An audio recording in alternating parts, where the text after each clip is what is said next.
Hello दोस्तों, मैंने आज तक बहुत सारी कहानियाँ पढ़ी हैं और पोस्ट करी हैं, पर आज जैसी कहानी मुझे कहीं नहीं मिली। चलिए चलते हैं कहानी की ओर। बेटा, थोड़ा खाना खाकर जा, 2 दिन से तूने कुछ खाया नहीं। ये लाचार माता के शब्द हैं अपने बेटे को समझाने के लिए। देख मम्मी, मैंने मेरी 12वीं बोर्ड की परीक्षा के बाद वेकेशन में सेकंड हैंड बाइक मांगी थी और पापा ने प्रॉमिस किया था आज मेरे आखिरी पेपर के बाद दीदी को कह देना कि जैसे ही मैं परीक्षा हॉल से बाहर आऊँगा तब पैसा लेकर के बाहर खड़ी रहे। मेरे दोस्त की पुरानी बाइक आज ही मुझे लेनी है। और हाँ, यदि दीदी वहाँ पैसे लेकर नहीं आई ना तो मैं घर वापस नहीं आऊँगा। एक गरीब घर में बेटे मोहन की जिद और उस माता की लाचारी आमने सामने टकरा रही थी। बेटा, तेरे पापा तुझे बाइक लेकर देने ही वाले थे, लेकिन पिछले महीने हुए एक्सीडेंट। मम्मी कुछ बोले उससे पहले मोहन बोला, मैं कुछ नहीं जानता, मुझे तो बाइक चाहिए तो चाहिए। ऐसा बोलकर मोहन अपनी मम्मी को गरीबी एवं लाचारी की मझधार में छोड़कर घर से बाहर निकल गया। 12वीं बोर्ड की परीक्षा के बाद भागवत सर एक अनोखी परीक्षा का आयोजन करते थे।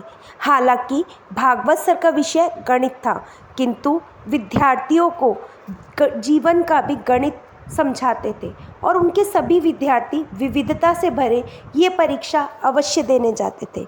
इस साल परीक्षा का विषय था मेरी पारिवारिक भूमिका। मोहन परीक्षा खंड में आकर बैठ गया।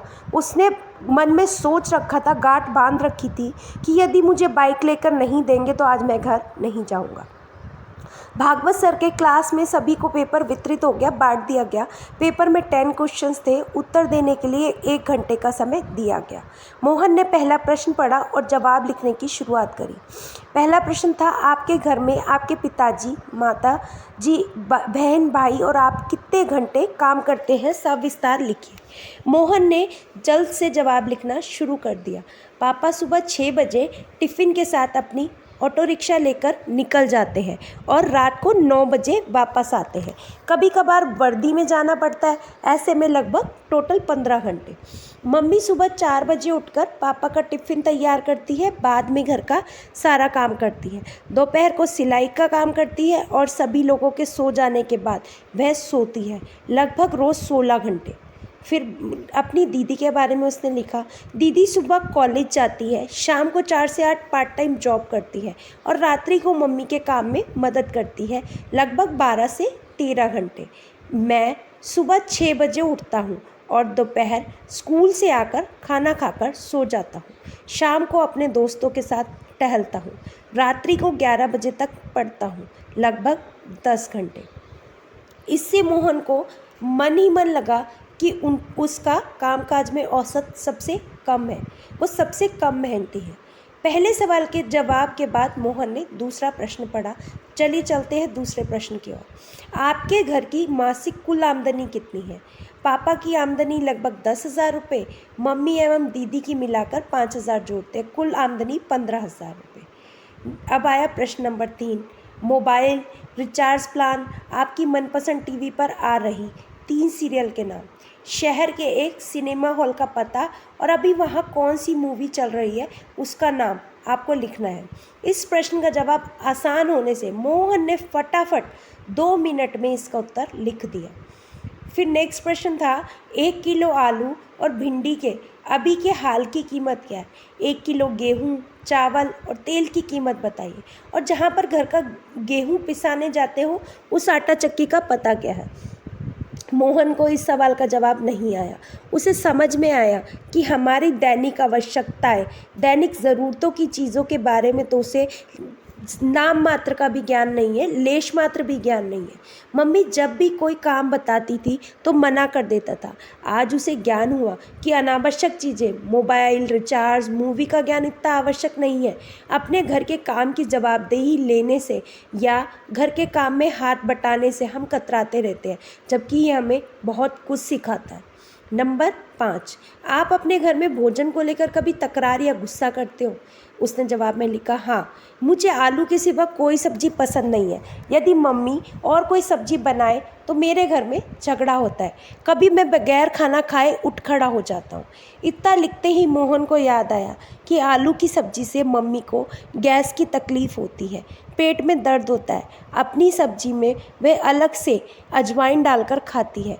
एक दिन मैंने गलती से मम्मी की सब्ज़ी खा ली और मैंने उसको थूक दिया और फिर पूछा कि मम्मी आप ऐसा खाना कैसे खाती हो? तब दीदी ने बताया कि हमारे घर की स्थिति ऐसी अच्छी नहीं है कि हम 2 सब्जी बनाकर खाएं।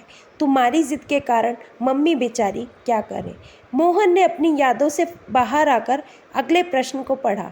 आपके अपने घर में की हुई आखिरी ज़िद के बारे में लिखिए। मोहन ने जवाब लिखना शुरू किया। मेरी बोर्ड की परीक्षा पूर्ण होने के बाद दूसरे ही दिन बाइक के लिए ज़िद की थी। पापा ने कोई जवाब नहीं दिया था। मम्मी ने समझाया था कि घर में पैसे नहीं हैं, लेकिन मैं नहीं माना।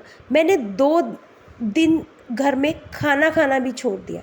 जब तक बाइक नहीं लेकर दोगे मैं खाना नहीं खाऊंगा और आज तो मैं वापस घर नहीं जाऊंगा कह के निकला हूँ।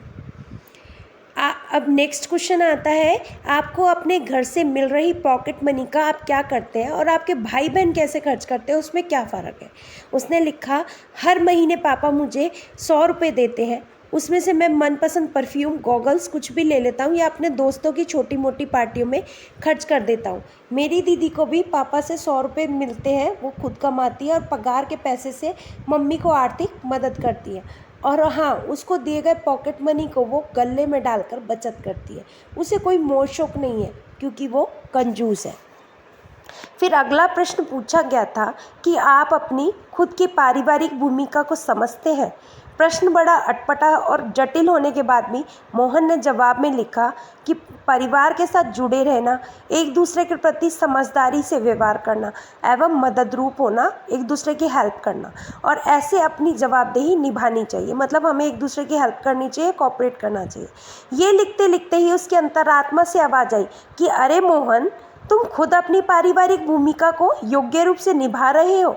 और अंतरात्मा से जवाब आया कि नहीं, बिल्कुल नहीं। अब अगला क्वेश्चन था, आपके परिणाम से आपके माता पिता खुश हैं? क्या वे अच्छे परिणाम के लिए आपसे ज़िद करते हैं, आपको डांटते रहते हैं? इस प्रश्न का जवाब लिखने से पहले मोहन की आंखें भर आई। अब वह परिवार के प्रति अपनी भूमिका बराबर समझ चुका था। उस लिखने की शुरुआत की, वैसे तो मैं कभी भी मेरे माता पिता को आज तक संतोषजनक परिणाम नहीं दे पाया, लेकिन इसके लिए उन्होंने कभी भी ज़िद नहीं की। मैंने बहुत बार अच्छे रिजल्ट के प्रॉमिस तोड़े हैं, फिर भी हल्की सी डांट के बाद वही प्रेम, वही वात्सल्य बना रहता है। अब आते हैं आखिरी प्रश्न की ओर। पारिवारिक जीवन में असरकारक भूमिका निभाने के लिए इस वेकेशन में, मतलब इस छुट्टियों में, आप कैसे परिवार को हेल्प करेंगे, मदद रूप होंगे? जवाब में मोहन की कलम चले इससे पहले उसकी आंखों में आंसू बहने लगे, क्योंकि आज तक उसने कोई जिम्मेदारी निभाई ही नहीं थी। और जवाब लिखने से पहले ही कलम रुक गई। बेंच के नीचे मुंह रखकर रोने लगा। फिर से कलम उठाई, तब भी वह कुछ नहीं लिख पाया। अनुत्तर 10वां प्रश्न छोड़कर पेपर सबमिट कर दिया। उसने कोई आंसर उसका नहीं लिखा। स्कूल के दरवाजे पर दीदी को देखकर उसकी ओर दौड़ पड़ा। दीदी बोली, भैया ये लो 8,000 रुपये, मम्मी ने कहा है कि बाइक लेकर ही घर आना। दीदी ने मोहन के सामने पैसे धर दिए। मोहन ने पूछा, कहाँ से लाई आप ये पैसे? दीदी ने बताया, मैंने मेरे ऑफिस से 1 महीने की सैलरी एडवांस ली है। मम्मी ने भी जहाँ काम करती है वहाँ से उन्होंने उधार लिया है और मेरी पॉकेट मनी की बचत से निकाल ली है। ऐसा करके तुम्हारी बाइक के पैसे की व्यवस्था हो गई। मोहन की दृष्टि पैसे पर स्थिर हो गई। दीदी फिर बोली, भाई तुम मम्मी को बोलकर निकले थे कि पैसे नहीं दोगे तो मैं घर पर नहीं आऊँगा। अब तुम्हें समझना चाहिए कि तुम्हारी भी घर के प्रति कोई जिम्मेदारी है। मुझे भी बहुत से शौक़ है, लेकिन अपने शौक़ को अपने परिवार से ज़्यादा महत्व नहीं देती हूँ मैं भी। तुम हमारे परिवार के सबसे लाडले हो। पापा को पैर की तकलीफ़ है, फिर भी तेरी बाइक के लिए पैसे कमाने के लिए और तुम्हें दिए गए प्रॉमिस को पूरा करने के लिए वे फ्रैक्चर होने के बावजूद भी अपने काम पर जा रहे हैं। तेरी बाइक के लिए यदि तुम समझ सको तो अच्छा है। कल रात को अपने प्रॉमिस को पूरा ना कर सकने के कारण पापा बहुत दुखी थे और इसके पीछे उनकी मजबूरी है। बाकी तुमने तो अनेकों बार अपने प्रॉमिस तोड़े हैं। मेरे हाथ में पैसे थमाकर दीदी घर की ओर चल निकली। उसी समय मेरा दोस्त वहाँ अपनी बाइक लेकर के आ गया। अच्छे से चमका कर के लेके आया था। मोहन, आज से ये बाइक तुम्हारी। सब 12,000 में मांग रहे हैं, मगर ये तुम्हारे लिए 8,000 में दी है मैंने तो। मोहन बाइक की ओर टकर टकर देख रहा था और थोड़ी देर के बाद बोला, दोस्त तुम अपनी बाइक उस 12,000 वाले को ही दे दो। मेरे पास पैसे की व्यवस्था नहीं हो पाई है और होने की हाल संभावना भी नहीं है। और वो सीधा भागवत सर के कैबिन में जा पहुंचा। अरे मोहन, क्या हुआ? कैसा लिखा हुआ पेपर में? कैसा हुआ एग्ज़ाम? भागवत सर ने मोहन की ओर देखकर पूछा। सर, यह कोई पेपर नहीं था, यह तो मेरे जीवन के लिए दिशा निर्देश था। मैंने एक प्रश्न का जवाब छोड़ दिया है, किंतु ये जवाब लिखकर नहीं, अपने जीवन में जवाबदेही निभा कर दूंगा। और भागवत सर के चरण स्पर्श कर अपने घर की ओर चल पड़ा। घर पहुंचते ही मम्मी, पापा, दीदी सब उसकी राह देखकर खड़े थे। बेटा, बाइक कहाँ है? मम्मी ने पूछा। मोहन ने दीदी के हाथों में पैसे थमा दिए और कहा कि सॉरी, मुझे बाइक नहीं चाहिए। और पापा, मुझे ऑटो की चाबी दो, आज से मैं पूरे वेकेशन तक ऑटो चलाऊंगा और आप थोड़े दिन आराम करेंगे। और मम्मी, आज मैं मेरी पहली कमाई लेकर के आऊँगा, इसलिए आप अपनी पसंद की मेथी भाजी और बैंगन की सब्ज़ी ले आना। रात को हम सब साथ मिल कर के खाना खाएंगे। मोहन के स्वभाव में आए परिवर्तन को देखकर मम्मी ने उसको गले लगा लिया और कहा कि बेटा, सुबह जो कहकर तुम गए थे वो बात मैंने तुम्हारे पापा को बताई थी और इसीलिए वे दुखी हो गए थे, काम छोड़कर वापस घर आ गए थे। भले ही मुझे पेट का दर्द होता है, लेकिन आज तो मैं तेरी पसंद की ही सब्जी बनाऊंगी। मोहन ने कहा, नहीं मम्मी, अब मैं समझ गया हूँ कि मेरे घर परिवार में मेरी भूमिका क्या है। मैं रात को बैंगन मेथी की ही सब्जी खाऊंगा।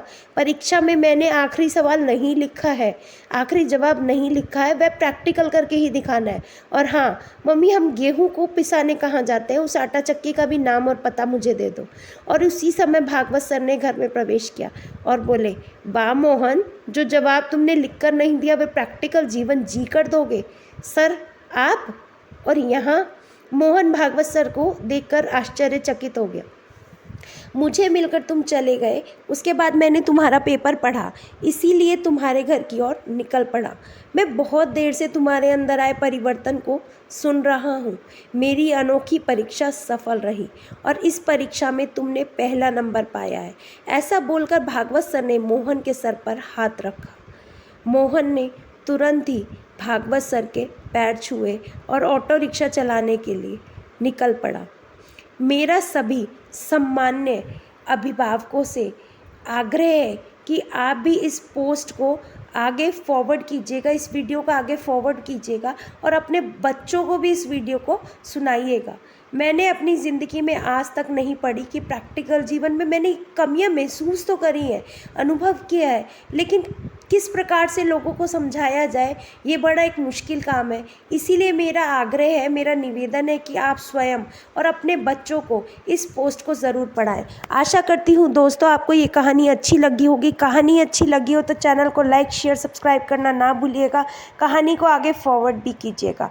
फिर मिलेंगे दोस्तों एक नई कहानी के साथ। तब तक हंसते रहिए, मुस्कुराते रहिए, जीवन का आनंद लीजिए। धन्यवाद।